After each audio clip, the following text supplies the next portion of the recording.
Assalamu alaikum jama'a, barkanmu da saduwa, barkanmu da waraka a cikin wannan bidiyo namu. A bidiyo namu na yau zai nuna mana ne application guda ɗaya wanda zai canja maka wayarka gaba ɗaya, mayar da maka ita kamar wata sabuwar iPhone 11. So wannan application ce ba mai nauyi ba, kwata-kwata MB ta bata wuce 19 zuwa 21 ba. Za ta canja maka fuskar wayarka ta komar maka da ita kamar kana rike da iPhone 11 Pro. So da Allah yana roƙon duk wani wanda bai mana subscribing ba kamar kullum, so da Allah ya hakuri ya mana subscribing, sannan kuma ya share na bidiyon da ƴan uwa da abokan arziki. Idan kuma bidiyon ta burge sai da Allah ya kokari kamin ya gama ganin ta ya danna mana like ya kuma ya share nasu ƴan uwa da abokan arziki. Ba tare da ɓata lokaci ba, bari mu ta cikin bidiyo.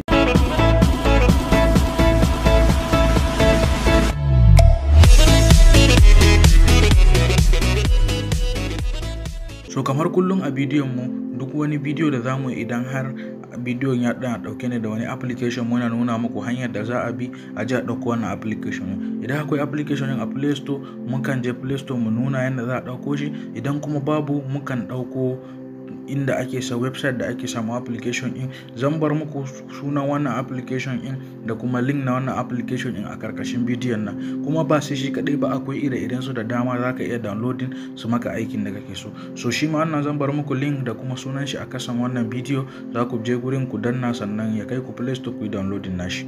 So daga nan yanzu za mu je kan Play Store ne.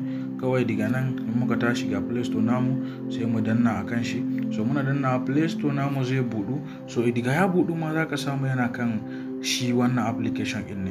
Kawai sai ka zo ka yi searching iPhone, za ka yi searching iPhone 11 da ya ka fara rubuta za ka ga iPhone 11 Pro Max ya fita. Kawai sai ka danna kansa launcher. Kawai daga ka danna sai ka zo ka bude. Wannan shine application din. Za ka samu mutum miliyan 10 ne suka yi downloading na wannan application din, sannan kuma mutum 213 ne suka yi reviewing na wannan application in. So kaga application ne da yake da mutane da yawa da suke aiki da ita. So yanzu daga nan kai sai kawai in ba ka yi downloading ba, sai ka zo ka yi downloading nashi. In kuma ka yi downloading, kawai kai sai za ka zo ka gama downloading nashi, kawai sai ka zo ka danna kan open a nan shi kenan. So yanzu daga nan mun zo mun danna kan open. So yanzu kaga ya kawo maka wata fuska kamar ta kawo maka ɗan karamar hoton iPhone 11. Kawai yanzu daga nan za mu jira shi ne ya ɗan kawo wasu talla, so za mu kulle shi. So sannan yanzu daga nan yana ce mana mu zaɓa wani irin wallpaper muke so ya ringa ya zo da ita akan wannan waya.